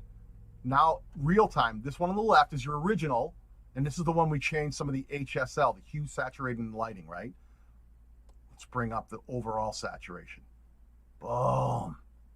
Look at how crazy that gets, right? See those individual frequencies we pushed? Now it's really popping. Now this eye has got all kinds of stuff popping in it. Look at the blues pop. Or we can pull them out. We go the other way. We can go the other way. We can dull it out. But this is how you can take those individual things and go, wow, I'm making some real subtle tweaks that this blue eye is suddenly way more cool blue. Like this is super cool, right? How much cooler is the blue in that one? Maybe I want to make it even more vibrant. Maybe I want to open up the exposure on this one. Look at how that really starts to, it almost looks like, now it looks like there's a sunbeam coming down, like this eye is looking out towards like a sunset or a sunrise. You can create so much mood by doing this stuff, right? A simple eye, something you may have filmed indoors. You can go, I want to make this look like I was looking over a sunset because I filmed the sunset, then I did a close-up of my face, but I want to feel like I was watching the sunset. Do it this way. Do it this way. Boom. Color correction. We're not even done yet. That's just some of it. Is that cool? Is that stuff you guys have tried before? Little tweaks. You can actually take the picture in individual sections. The color, the lighting, the saturation, the luminescence. And I'm doing this with one picture. One picture. You can do so many changes that you could take your footage from your camera. Just take your iPhone, your whatever you're using, your Android phone. You can go out and film, just get a decent piece of footage, and you can go, I'm going to make this look really cool. I'm going to tweak it. I'm going to play with it. And I'm going to really do something cinematic to make people go, how did you film that? It's so beautiful. And you'll be like holding up your phone going, yeah, I filmed it on my phone. And they'll be like, seriously, how did you do that? Phone. Let me go back in here. I want to show you one more thing here, just so we can get through this section, main section. Hold on one second. The whole screen capture. All right, transition. So you can see what we've done so far. We've gotten through the light. We've gotten through the color. We've gotten through the HSL. One last thing I want to show you, vignette. I'm going to leave the HSL and the color on. Okay. Vignette. You guys know what vignette is? Vignette is the ability to control the shadows of the outside of your image. And it's a thing that's almost like it's done to control and frame the shot. I'm going to turn on vignette. And you're not going to see any change yet, but I want to show you amount. You can go darker and lighter. Let's see if you can see this out. Watch the image on the right. When I go left, do you see the corners? Watch each corner. See how it's starting to close in on the corners? The corners got dark. See that right one? Corners got dark. How cool is that? How cool is that? Let me give you full screen on this one just so I can disable. You can see exactly what this is doing. See that vignette? Go to the left. It's going to bring the corners in and frame it almost like looking through a pair of binoculars almost, right? Makes this like circle, closes in the corners. If you go to the right, you can actually lighten it. It'll actually get lighter. So it pushes all these up into super highlighted areas. I love the dark one. I don't use the light one quite as much. For me, I tend to use the dark one because watch what happens. Like in this image, right? Here's this eyeball. I really want to draw focus to the center of this eyeball, right? I want to go like, this is where I want everyone to look.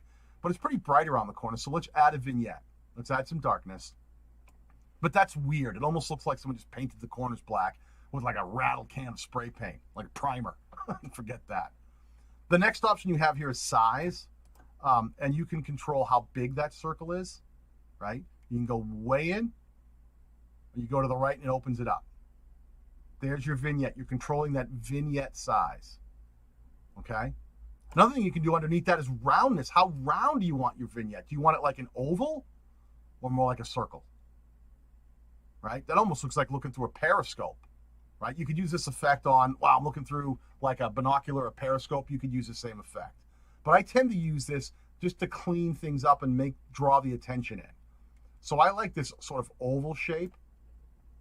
And then the next thing you'll see is this feather. And what you're going to see how this goes from black to the color to the actual image. Feather will blend that more. So more feather. It looks like the circle is opening up. It's not. It's just feathering it.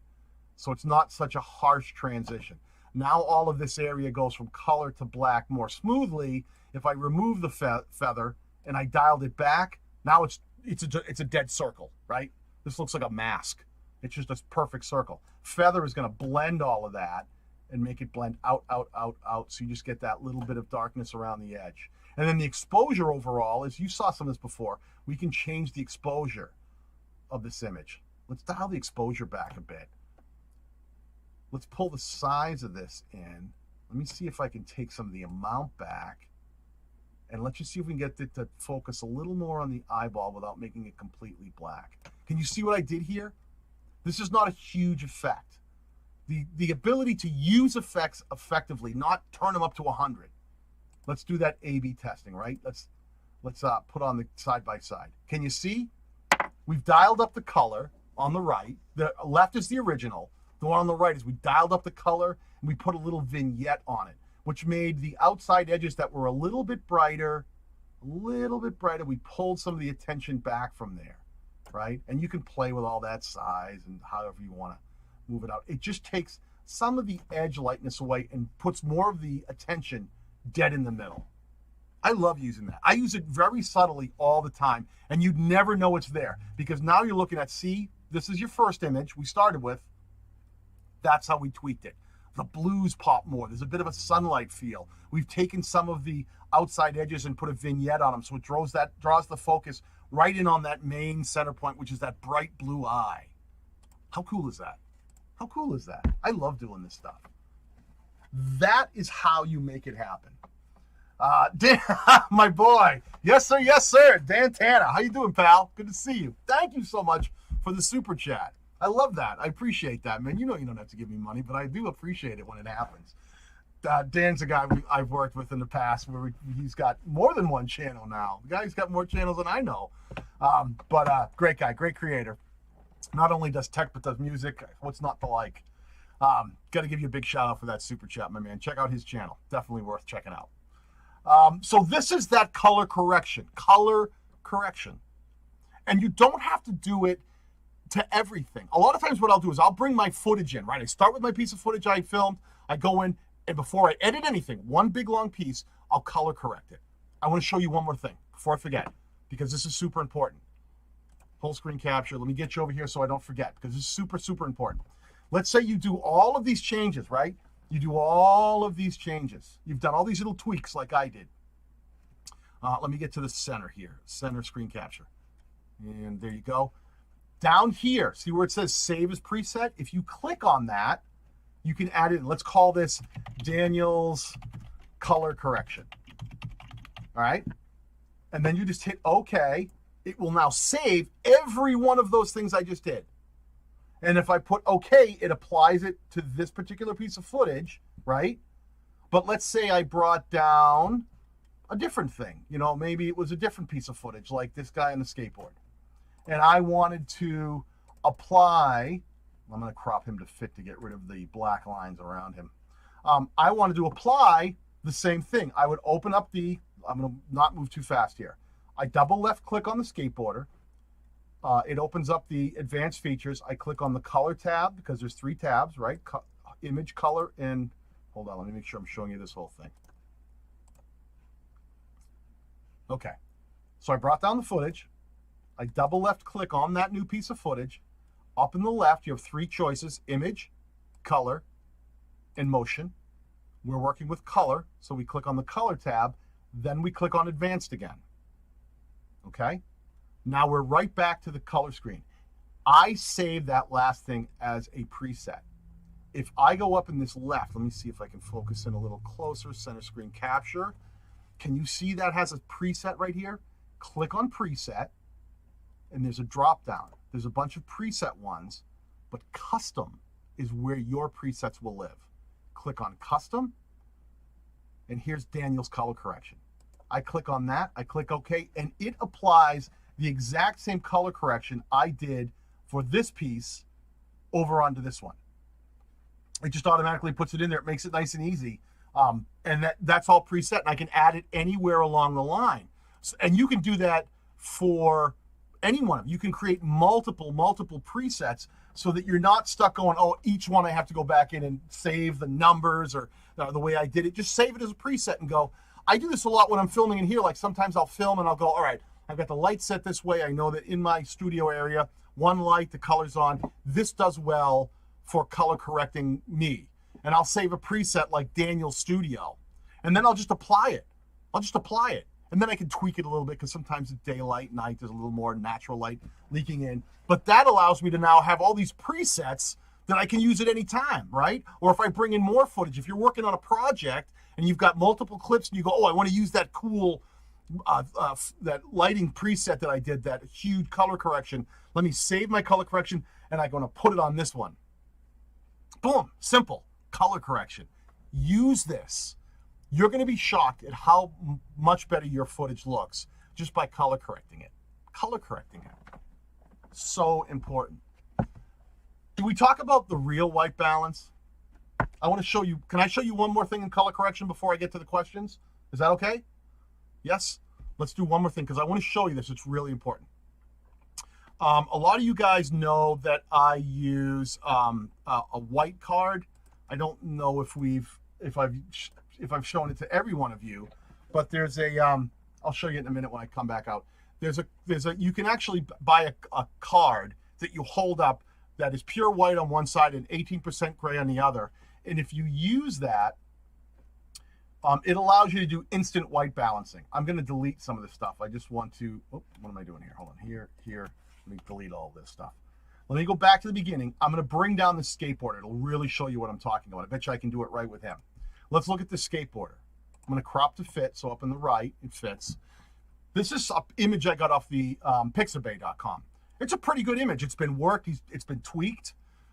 He's got enough white in here that I can do this. It's much better if you film and you have a white card you can hold up for this feature, but he's got enough white in his socks and stuff in his shoe that I can do this. Watch this. Watch what I do. So here's an image. I'm going to take this down in the main timeline, stretch it out, double left click, and this will open up my color selection, right? I haven't gone into advanced yet. I'm up in here. You can see just my basic settings. Up here, the first thing is white balance. Let me see if I can crop in so you can see exactly what I'm talking about. Here's the upper left screen, right? White balance. I've got the white balance on, but everything is at 0. If I click on this eyedropper, it'll give me a plus sign. See how it turned into a plus sign? If I go over to the other screen, let me give you the full screen. Let me see, whole screen capture. So I clicked on this eyedropper. Let me go find what I think is white. And I think right here in his shoe is the whitest spot. What this is going to do is when you're trying to white balance an image, how do you know how much is too blue? How do you know how much is too green? How do you know how much is too red? If you can tell Filmora what white looks like, because white, all the colors are made up of red, green, and blue, it can figure out the rest. Watch this. I'm going to use this tiny bit of white at the bottom of his shoe right here. And all I'm going to do is take that plus sign and click on it and watch what happens to this image. Boom. Do you see how the sky went much more blue than green? Did you see how that changed? Let me just do this. Let me go upper right. I'll show you it even more intense. That is with the white balance on. That's with it off. So you see how it's very green? This was the original image. And all I did was I clicked and I gave it white balance. I gave it a source to recognize what was white. If it knows what white is, it can figure out how much red, green, and blue should be in this picture. Boom. Suddenly the sky gets more blue. Suddenly all the colors start cleaning up. That is super important. Super important. If you can use a white card and get the white balance, it's like a starting point right from the bat where all the colors in that histogram are better balanced. And that's a huge one. I use it all the time. There's been a couple of videos on my channel where I've showed this thing. I bring this with me in my kit wherever I go, right? So when I go to film, I have this. I have links in my channel. I'll make sure somewhere in the replay I'll post the link to where you can get one of these. It's just a white balance card. This is a portable one. It's under, I think it's like 10 bucks, right? It comes, it folds up, and it pops out. White, 10% gray. When I start filming, all I do is like I step up to my mic, I have the camera, I got it filming, and I'm like, I got my lighting right, and I just hold this up, and I go white, and I'll flip it, and I'll do gray. And then I'll put it away. And then when I am in editing, you'll see me in my footage, and when it's up in my corner, I click here. Because this tells Filmora what white is, what white really is. So it's not guessing. Because white could be anything. Right now, look, I can see in my live stream, this is kind of washed out. This is not pure white. This guitar isn't pure white. It's a cream color.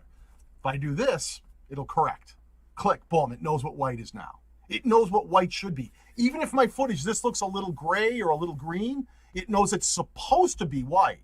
So click here, it makes this white, and all the colors come into balance. 18% gray, a neutral gray, is a very specific one too. Sometimes you're dealing with footage that has a lot of whites in it. Maybe you're out snowboarding. So it's got snow, it's got sunlight, and it's so much white, like kind of here. See how I'm kind of washed out today?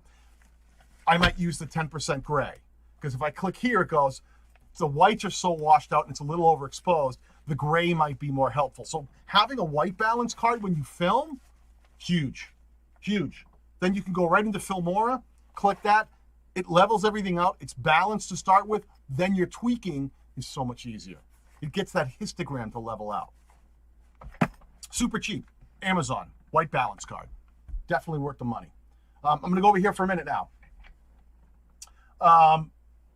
48 watching. Hey, I'm surprised we have so many people here today. Thank you so much for hanging out. I hope this makes sense. Matt Guzman, nice to see you. Tarun Donnie, nice to see you. Burke already said hi. Aaron said hi. Jay, always a pleasure to see you too, my friend. I want to look at some of the questions we have. Let's see what we had come into the questionnaire. Coming over here. Individual. Ask Daniel a question. Hello from Romania, from Andre Ivanescu. I wanted to ask, is it possible to create an animated timetable, for example, trains in a train station or airport? You can do that. You can do that, like an entire different one that they're all moving and flipping. I think you guys have seen me do this. On my channel is a video about inserting a clock, a timer. I screen captured it from somewhere else and I inserted it. You could do that with a timetable. You could do 12 of those. All you have to do is screen capture something and you can insert it as a different layer, one over the other. Even in a blank screen. Put a whole bunch of lines and each one is different. And you could animate them yourself. So anywhere you can find the individual animation. Do you guys want me to show you how to do that, the overlays? I know I've done it in a video and I don't know how many of you guys have seen me do the overlays before. I can do it if you need me to show you, but some of this stuff, if I have it on a video, I'd much rather go check out the video because I spent so much more time really showing it, and sometimes it's a little easier because here it's, you know, I'm answering questions, but some of those are much more in depth and really show you how to do it. Pixels Above, good to see you. Chicks with Dixon, always a pleasure. So yes, you can do anything you want to insert. Think about if you capture anything I went to Google and I just captured a timer running. I brought that into Filmora. I used the crop and zoom feature and cropped it down so it was only cropped into the one section I wanted, and then clicked on it in the upper right preview and shrunk it to where I wanted. So I had a little timer going. You can do that. I could have made 9 of those in a row, stacked up, each one differently, each doing different things, moving at different times. And that would have created just like a bus sign where each thing might have been changing and updating. Absolutely. Where is that video? The video was called How to Insert a Timer on my channel, and I'll make sure I link to it at some point. But if you go onto my channel, How to Insert a Timer in Filmora, it shows exactly how to take moving things that you can capture from Google or from another screen. It's just using screen capture. Capture them, shrink them, resize them, and lay them right over. So I can put a timer up here. I could put many things in a row, however you want to use them. But the trick is capturing it and then putting it over your main footage. So if I stood next to a whiteboard sign and went, all right, well, there's my pretend airline schedule or bus schedule, I could insert 9 or 10 other things under it and have them all moving. And they're just different tracks of individual lines of motion graphics. But we can go, if you ever need me to go into that more, because I think I covered that, I'm going to leave that one for now, because we do have a bunch of questions. I want to make sure I cover them. Next question. Let's see.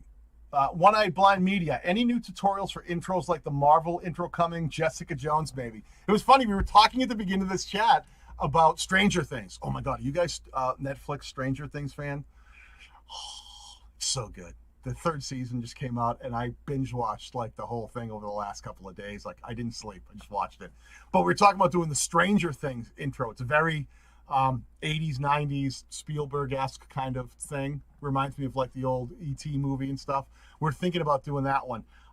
Any kind of intros and stuff. I've got a list of stuff. When I say list, it's so long that people have asked me. And what I tend to do is if I start noticing that more people are asking for something more often than other things, I put them higher on the list. So if there's something you want to see for intros, I'm definitely doing more intros. I think Stranger Things would be cool.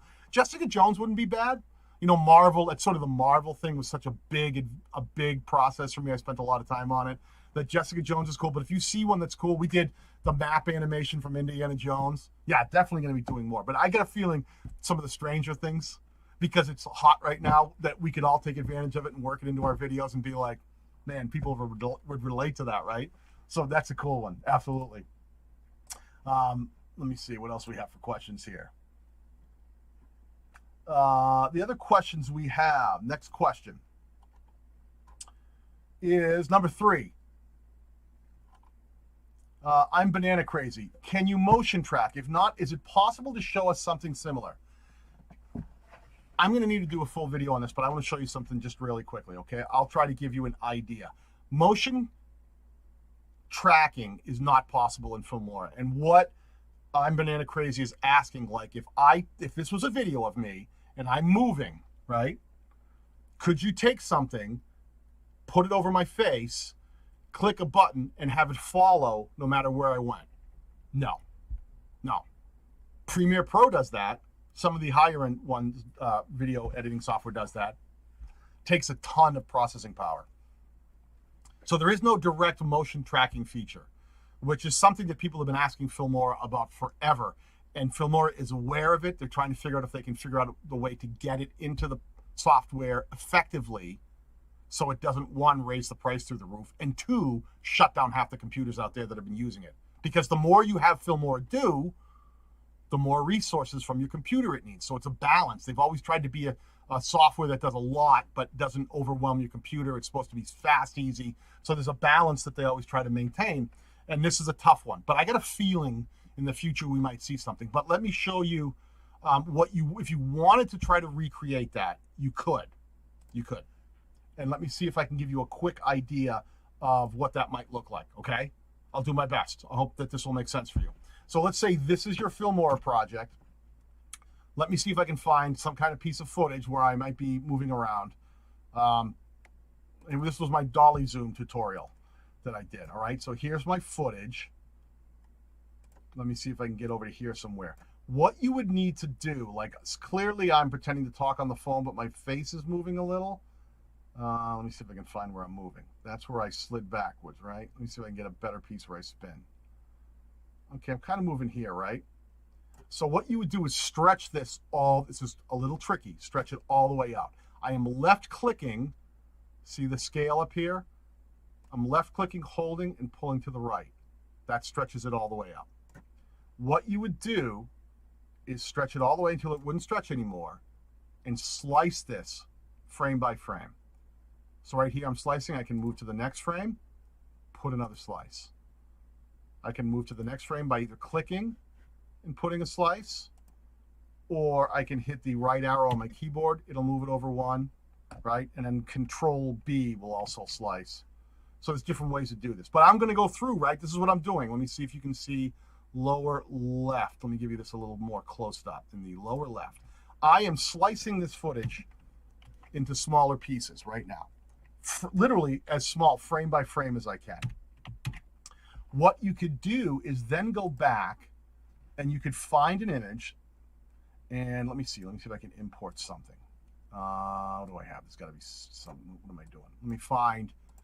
All right, here you go. Smiley face. Here's a smiley face.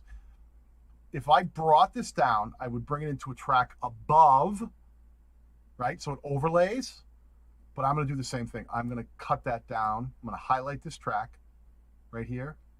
I'm going to slice it, and I'm going to delete the second half. Now I have one smiley face over this frame. Can you see that? Here's the track, sliced up, and there's a smiley face. Let me give you full screen so you can see a bit better of what I'm doing overall. So now I've got this smiley face, right? Let me go back because right now the playhead is after it. Let me go where it is. I'm going to lock the main screen down in the lower left, hit that lock button. Up in the upper right, I'm going to click on the screen and I'm going to shrink it. And let me just, suddenly I'm the smiliest guy in the world, right? Here I am, Mr. Smiles. I can then advance one frame. Now I can either right click on that, copy, and paste it back in to give me the same thing. And then I could adjust it slightly if my head moved. Oops, make sure let me undo that. Make sure I have to do the right frame. I have to move the right frame. That's another thing you have to be worried about. Here's the main frame. Let me click on the next piece of footage. Highlight it up here and let me move it a little bit. All right. I can move ahead one more frame. Paste again. I have to scroll back so I can see that one frame. Make sure that this is highlighted because I'm using individual frames. Whichever one is highlighted is the one I'm moving up in the right. I now have 3 frames of smiley face. I want to move the third one. I have to double left click, activate it, and then move that one. So then if you were to look, you'd go, okay, you went from here to here to here. Now, I don't know if you can see that. I'm going very slow. I've only done frame by frame, moving this. So can you see the smiley face moving slightly? I'm doing a very imperfect job of that. But that is the way that you would recreate screen capture. Is literally take that thing frame by frame and move it around. So if my face went way to one side, then frame by frame, you'd bring that over with it. Very painstaking, it's slow, I've done it. And if you don't do it part, you have to tweak because all of a sudden sometimes it's jittery, but you can recreate motion tracking that way. It can be done. It's really cool if you only have like 15 or 20 frames. It's something fast and you just wanted to do like a laser blast out of a gun or something and you wanted to have it shoot across the screen. You can like track it. You can also do a lightsaber effect that way if you had something and you had to take the glowing rod and layer it over the fake, hold a stick, a broom handle. You could do that and put a glowing rod in each frame, realign it one by one and have it track and recreate that motion capture, motion tracking feature. It's slow, but it can be done. That makes sense? I hope that made sense. It is tricky. It is tricky, I will say. I hope someday they'll get to the point where you can have one frame and 10 frames later, you readjust and it fills in the middle. Because that's what motion tracking